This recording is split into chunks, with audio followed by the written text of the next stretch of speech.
detailed design was sanctioned for a light bomber having a range of some 1,500 miles and carrying a bomb load of 1,000 pounds.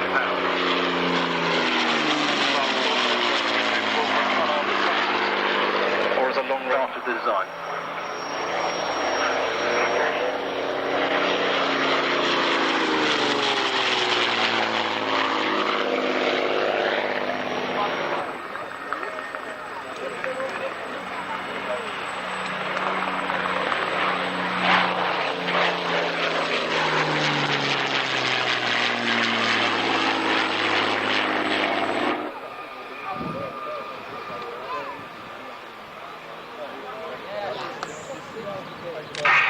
Mosquito drifts down on runway 07.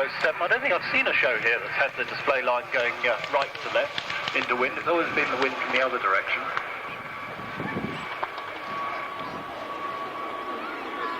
The dangerous thing in a battlefield is an officer with a map. The most dangerous thing in a commentary box is a naval officer who used to fly gazelles, telling me how gazelles fly. It's because he's on the Sea Harrier. He used to fly gazelles, like which we have in front of us. The 1995 Royal Naval Helicopter Display Team, based down at Culdrose, 705 Naval Air Squadron. The primary role of the squadron is to train young naval officers in their sub-specialisation of helicopter pilot, both practising for and attending air shows, very much the secondary role which team members undertake outside normal working hours. Splendid chaps they are. Coming into the hover, turbo shaft, vertical climb. This, of course, is the development from the Naval Shark Formation team. They had a 4-ship display team. British small spaces, keep out of armed attack by changing the angle of the flight path at regular intervals.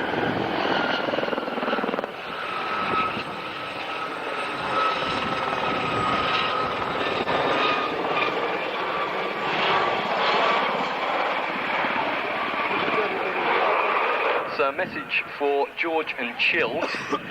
Could you please meet Second Bramwell at the runway end of the static park? And that's a message from Parker. The Otter, pulling up, pushing down, looking straight down between the legs, and your knees down to the ground as you come down to gain forward speed. I guess something like 20 knots indicated speed across the top, coming down to guessing. Crowd centre.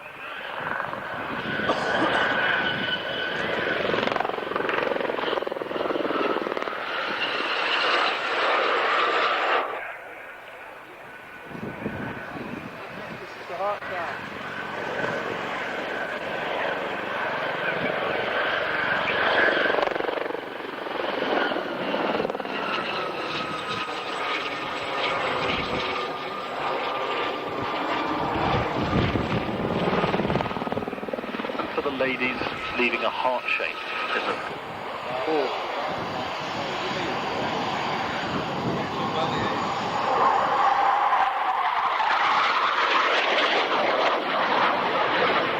Powered by the Rolls-Royce Turbomerca Adore engine, the turbofan produces just over 5,000 pounds of static thrust, giving the aircraft a maximum level speed of 645 miles an hour.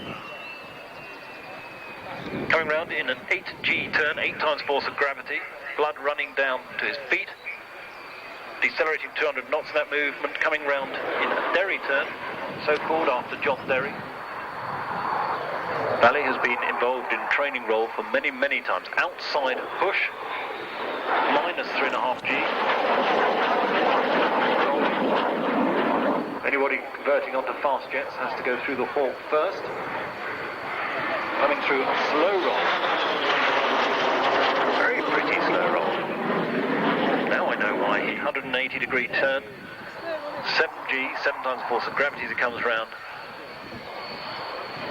Rolling out onto the display line, decelerating to about 330. Rate of roll stopped 8 times. 1, 2, 3, 4. You count left. Up, check and pull. Heave it round, something like 8G. Rolling round. and bringing it back in to the 0 GFY.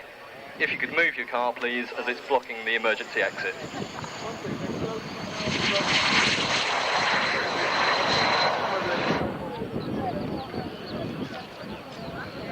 Colour scheme, well, there's lots of colour schemes in the Royal Air Force and display teams, but this colour scheme is just...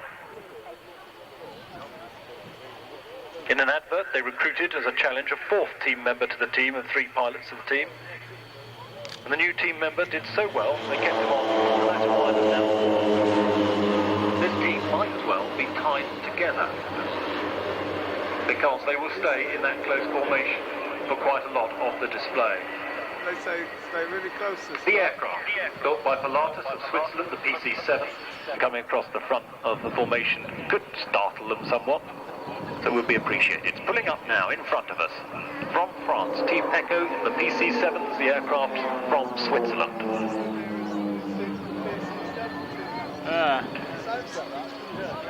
It's exactly the same. This is the one. Dual control, tandem cockpit. PC-7 stress to +6, -3G as they come round the first manoeuvre. The loop coming round tight in front of us.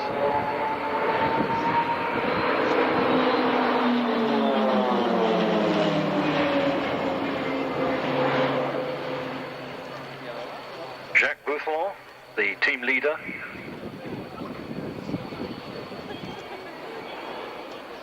All the notes written in French, hence the pauses here, and I nearly read out that he had 38,600 flying hours.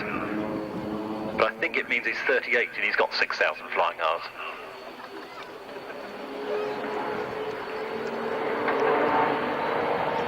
Jack has been the leader and manager of the team since 1982 when the team was invented and created. Coming around a long barrel roll, the 2 people working the hardest, the 2 wing Patrouille de France used to fly. They now fly the Alpha Jet, which we'll be seeing later on this afternoon with the Patrouille de France. Going round a clover leaf. In fact, I've just noticed that Hugo Varane used to fly for the Patrouille de France.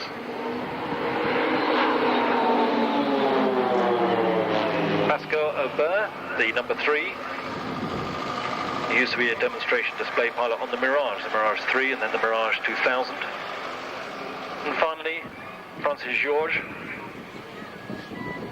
former Air Force pilot, also flown on the Mirage 3. This is his second or third year, I think, second year with the team.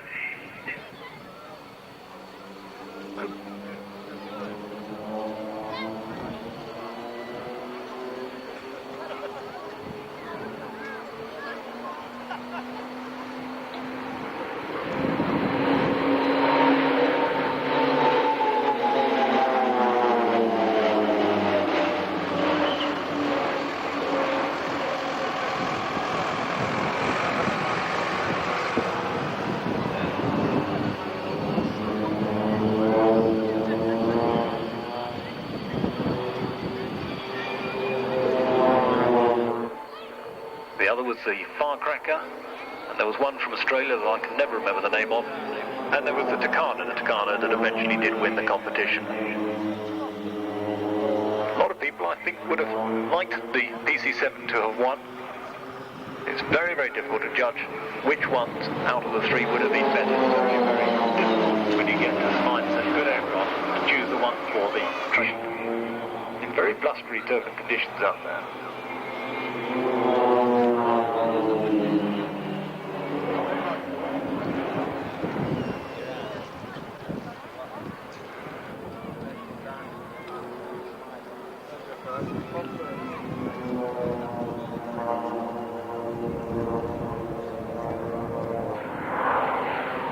It's all being written in French, and my French is lousy. Pulling up, check, and barrel rolling.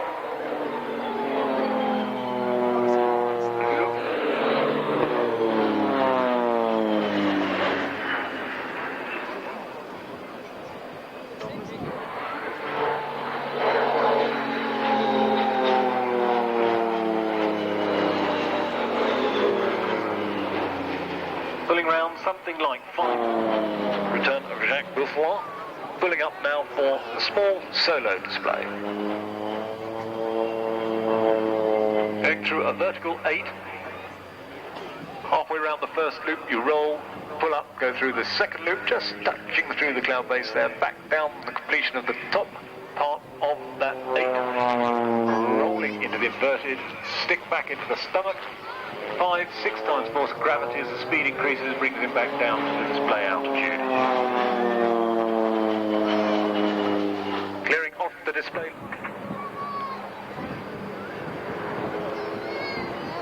Getting ready for probably the most spectacular part of the show. This is what they call the Apache roll. And that's why. Barely 1.5 spans of the propeller away from each other, the 3 stacked on top of each other. The guy in the middle can't go up or down. And the team leader beautifully barrel rolling round the team.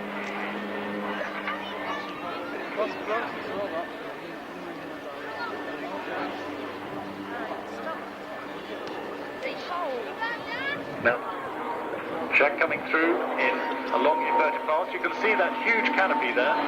One-piece sliding canopy, giving good visibility, both student and instructor. He's do something right. He's coming in. Yeah, do something. And this is, with my translation of French, called the goose.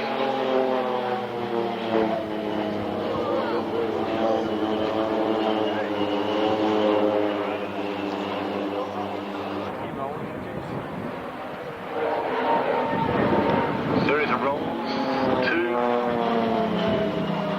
3, 4 rolls.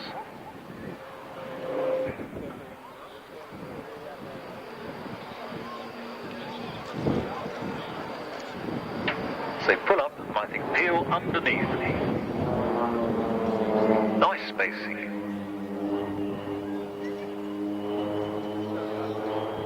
Go around in a clover loop.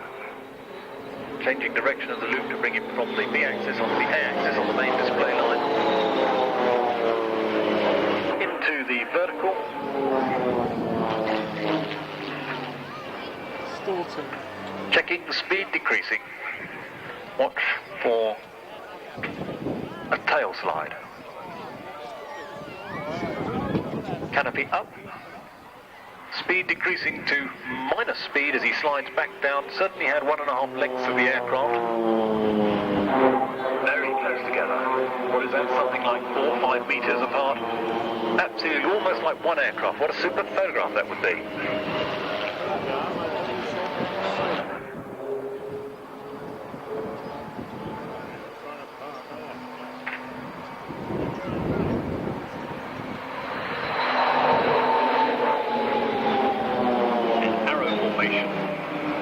From France, Team Echo.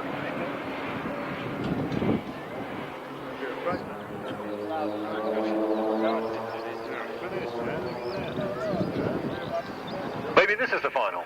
Still have your cameras ready. Well, they're certainly cranking it up.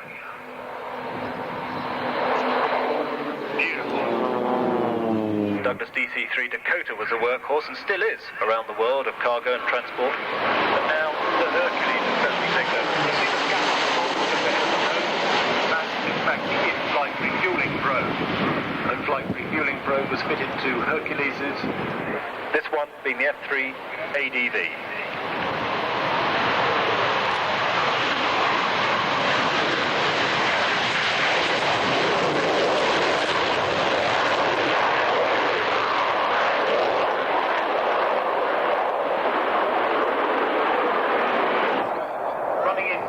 The wings swept fully back, almost into the delta, 67-degree sweep.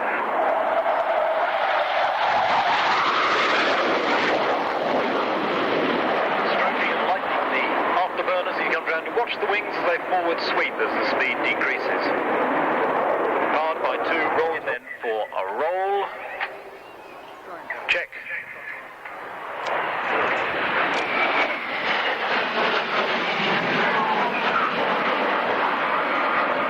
Thinking about the sweep of the wings sweep back.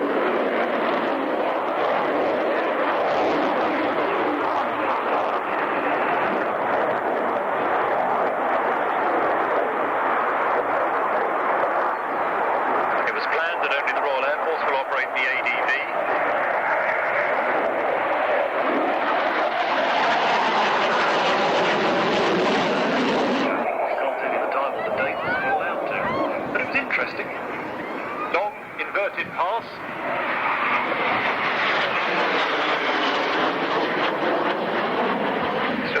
condensation streaming from the tail. And a further 112 tornadoes delivered to the Federal German Navy, being equipped for strike missions against sea and coastal targets. The Italian Air Force received 100 tornadoes, of which we'll have one with us later on this afternoon, at round about 3 o'clock. Speed right back now, gear coming out.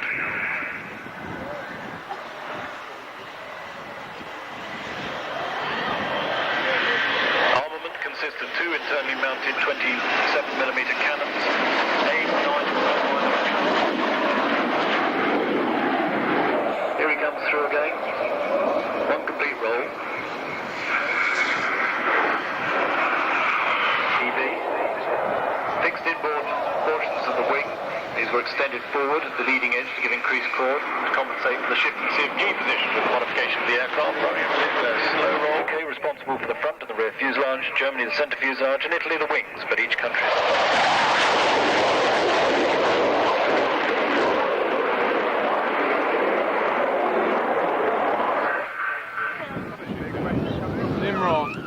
Since then they have flown various things: snipes, Krebs, Siskins, Bulldogs, Gauntlets, Gladiators, Hurricanes in 1938, dispatched to France in May 1940.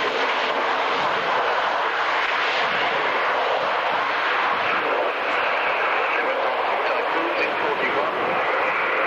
The Comet developed further into the military role and the arrival of the Nimrod, also with the in-flight refueling probe, long-range maritime reconnaissance aircraft,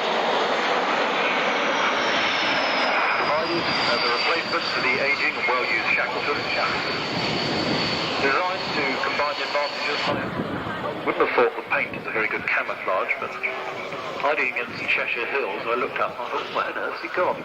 Here he comes.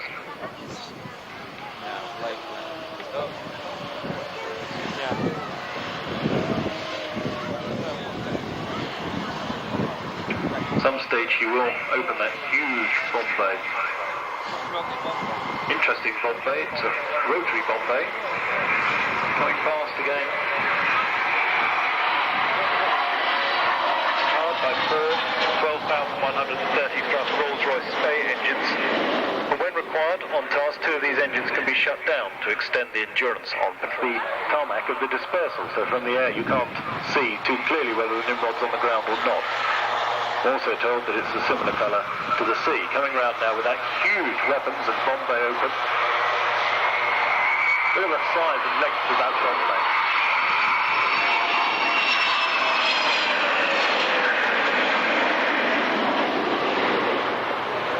That huge. This one, the AW Mark III.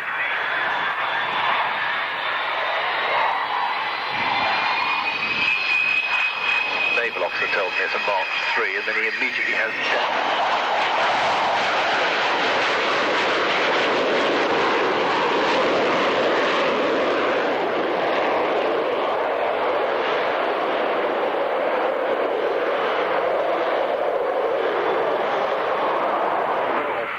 Six tactical crew.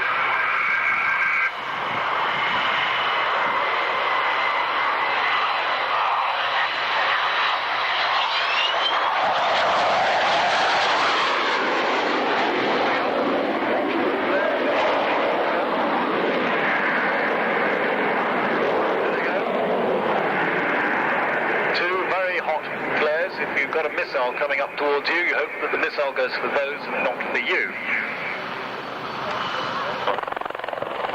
Sure, they're pointing in the right direction.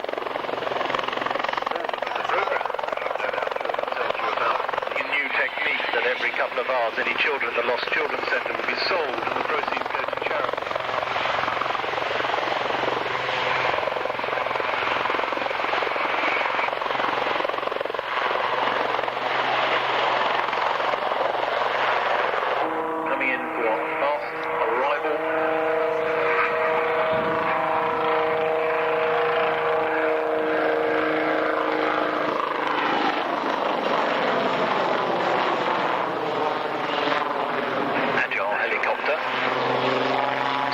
Links later on this afternoon with the Army Air Corps. 2 Eagles. Links originally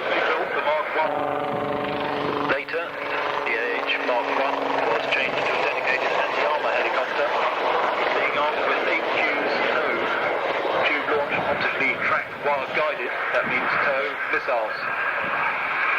Coming into the hover.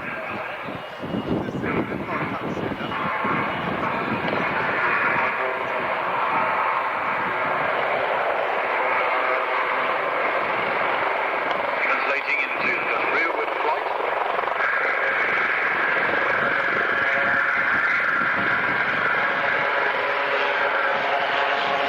Some 60 miles per hour were converted to the roll of missiles firing.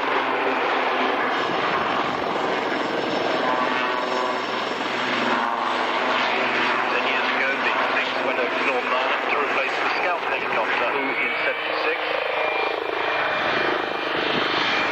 French Navy also took delivery of them, the HAS Mark II FN. Filling up now, stop in the hover. I've only flown a helicopter a couple of times. I managed to hover, but only for about a second, and then it all went squirrely. Awful lot of coordination and practice required to do that sort of thing, and it's fairly blustery still, wind conditions.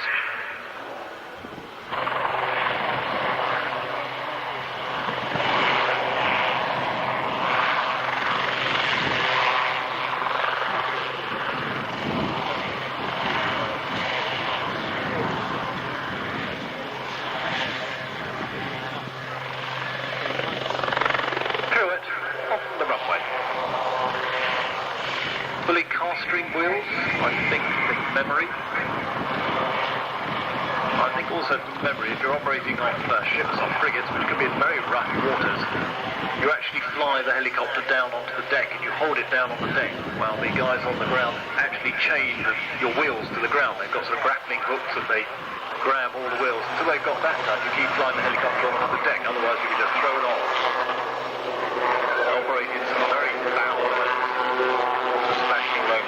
weather, have a harpoon, a sort of a great big fishhook thing that they fire down onto the deck to actually hold you down. Way back in the Falklands campaign, there was a very rough weather, and one of the Lynxes found itself going over the side of a vessel. And the harpoon actually held it. It was hanging over the side of the deck by some 90 degrees. Still managed to hold on in time for the crew to get off, and I think they actually managed to save the airframe, but I'm not entirely certain of that. Exactly 45 years ago today, forces from the Soviet-occupied North Territory were preparing for a dawn invasion of the American occupation.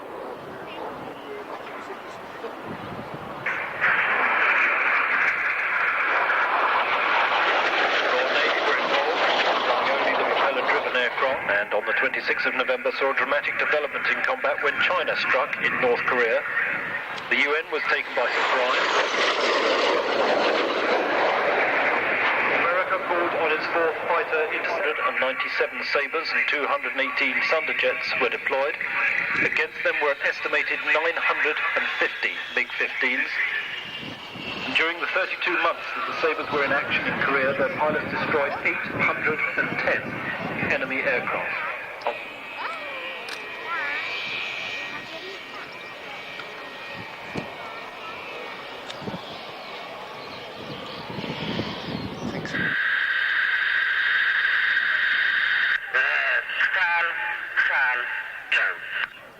Here comes the fan, but watch the rear 4 aircraft. The smoke comes on as they come towards you for the fantastic Jippo break.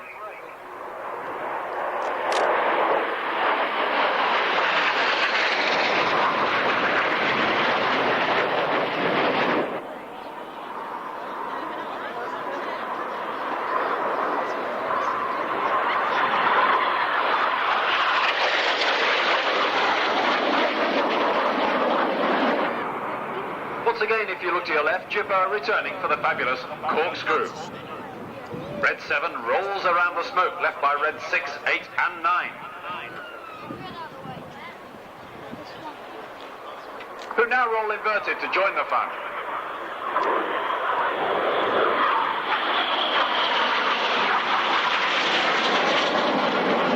Formation was difficult. Just have a go at this.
sequence, they will finish flying inverted close line astern at only 150 feet above the ground.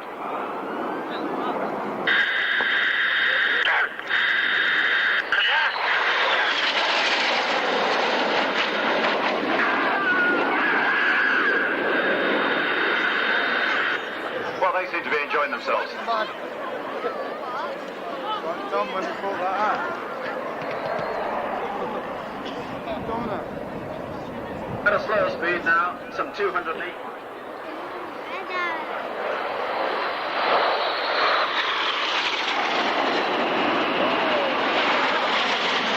The 1995 Royal Air Force Aerobatic Team, the Red Arrows.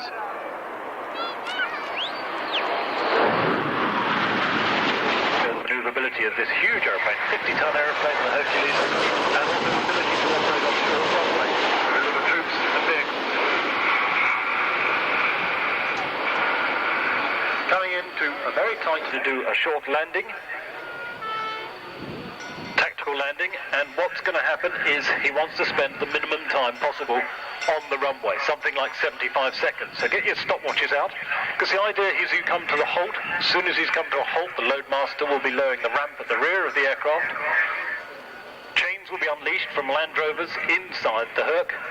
Troops will drive out the back, clear the area. The idea is to make the landing strip suitable for further supplies to come in. They go off the small arms, secure an airfield.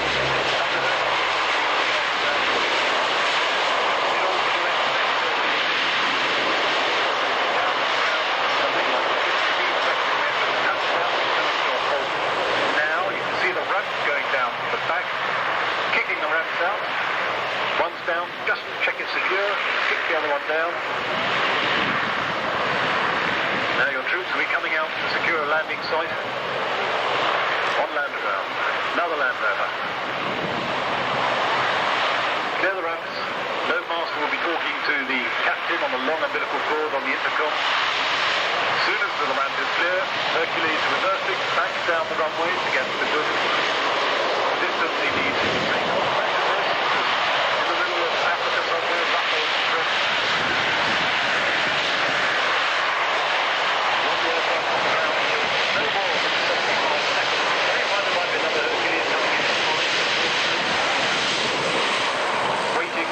To become clear. You see that? You can see inside that huge cavernous cavern at the back, the ramp is down. Very, very agile, big aeroplane. Coming down now the runway. Around about 220 knots. He will pull up and position for his final landing. This is the Kisan approach that he's getting in rugged brakes to match the very rugged, adaptable maneuverability of this aircraft. So here he is, stuff the nose down.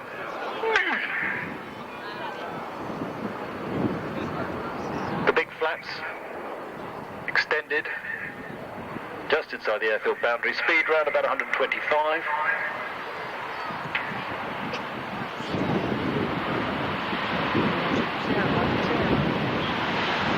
Touchdown.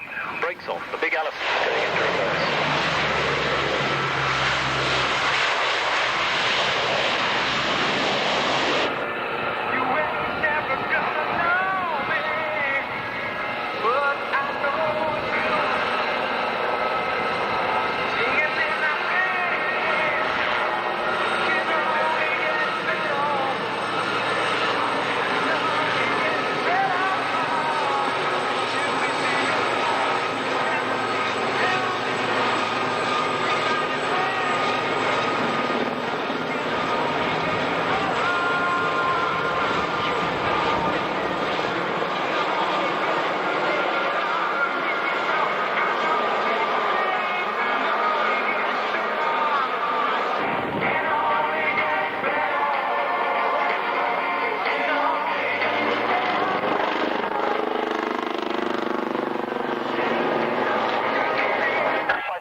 Sergeant Drew Rule running out to the left in Eagle 4, Sergeant Dave Nichols to the right. The Lynx now performing a loop through the centre of the high gazelles who are about to dive through 90 degrees to the vertical and roll away.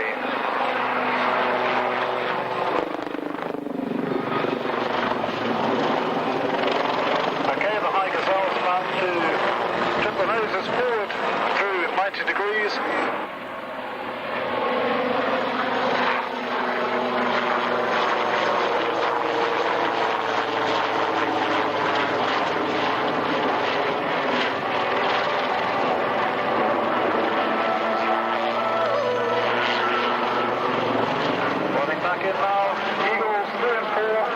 Synchronized pedal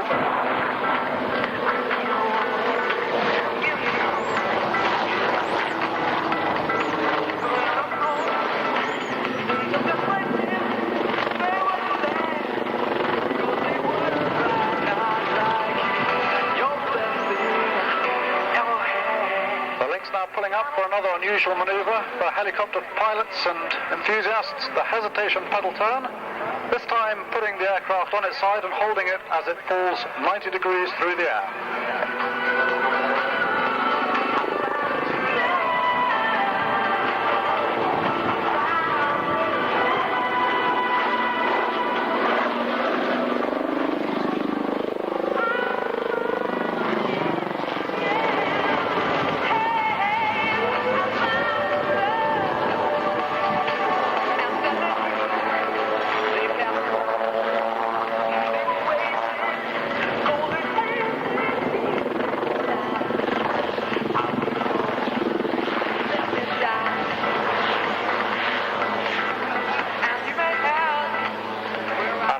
Backflips once more, the remaining members of the team and the Gazelles now running in for the crossover break, where the aircraft to the sides will fly through the gaps to their right.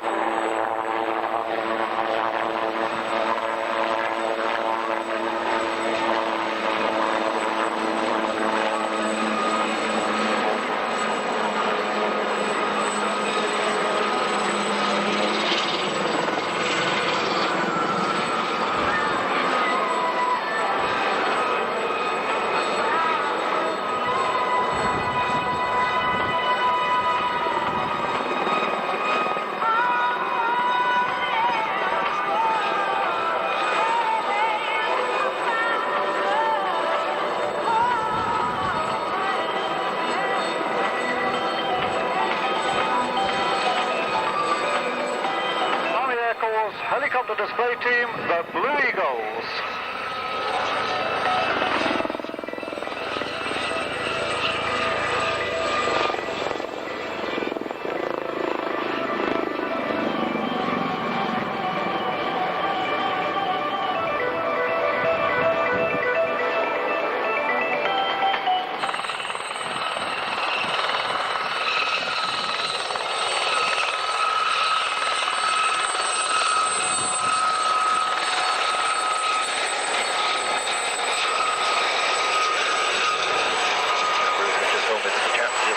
Down in front of us. Give them away when they come out of the helicopters.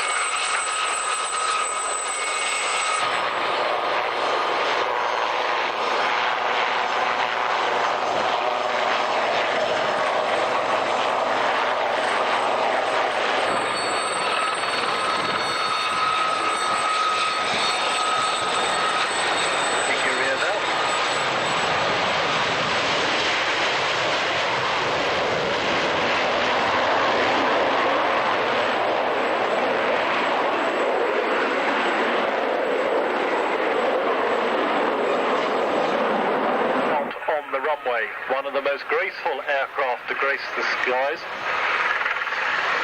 under the personal guidance of His Majesty King Sustainer.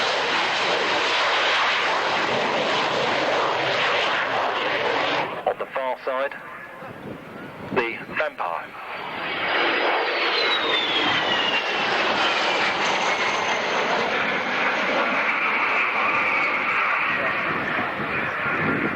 First jet aircraft to be flown by the Royal Jordanian Air Force became operational in 1951. Retired from active service with the Swiss Air Force in May 1990.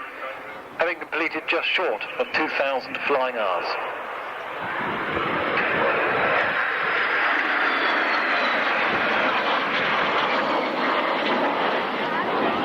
The flight also owns a number of Hawker Hunter aircraft. Split.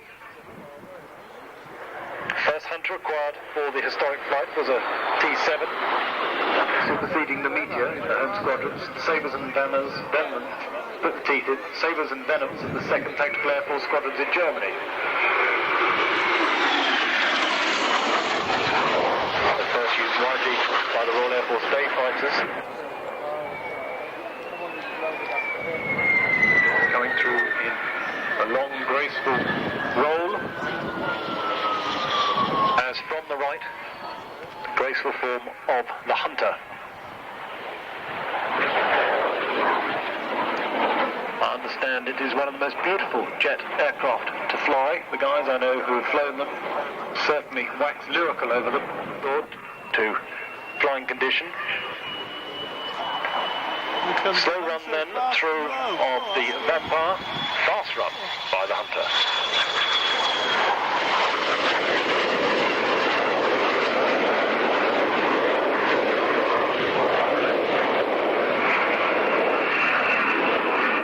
Have been essentially short-range interceptors. The F4 introduced additional fuel capacity. He comes through. It was a Hunter, of course, that set one of the early world speed records.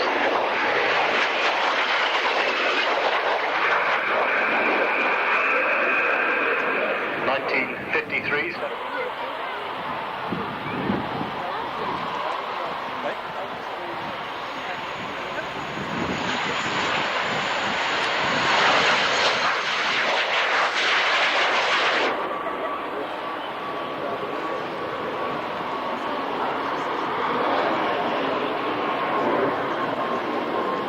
Touching down.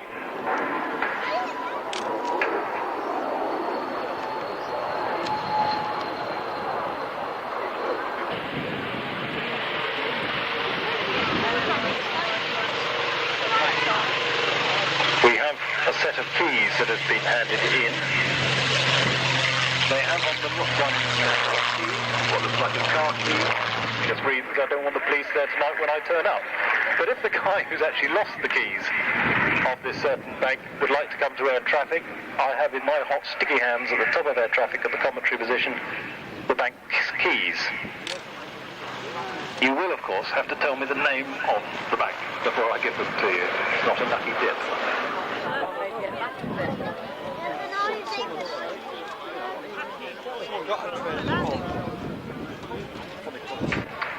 Sukhoi at the moment are descending down through airways coming into Manchester Control.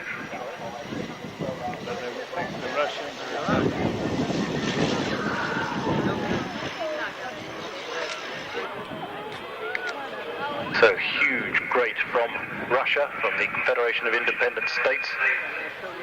Two huge, great fighters. You can see that huge speed brake deployed.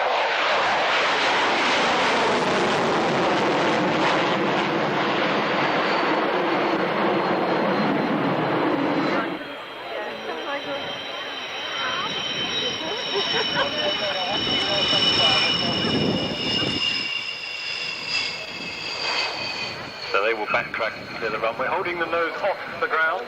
This is just like last year, the weather, isn't it?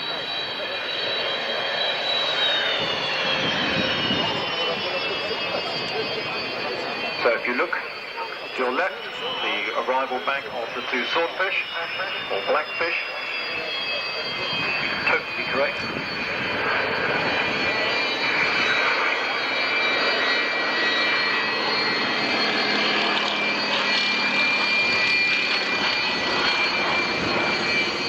Lovely sound of that Bristol Pegasus engine as the fleet air arm of the Royal Air Force, as it was originally called. At that time, the responsibility for naval aviation came under the Royal Air Force, which in itself had been a new service only formed in 1918.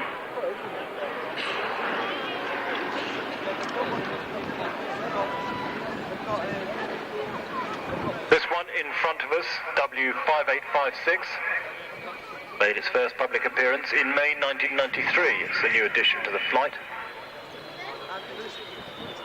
The other one just touching down, LS326, built in 1943 at Sherman and Elbit, technically a blackfish. Wearing the embarked on Ark Royal.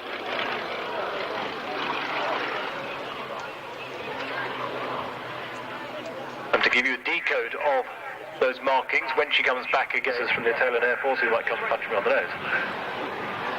But that actually gave the Japanese the idea of Pearl Harbor.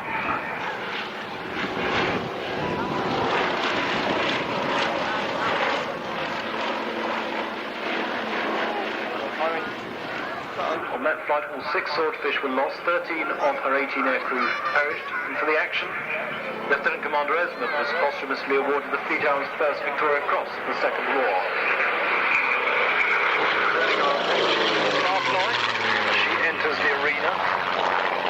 Starfly was in use by the Royal Navy. 45, the same squadron was involved in the first major action by the Fleet Hour against the Japanese, when the old primaries in Sumatra were set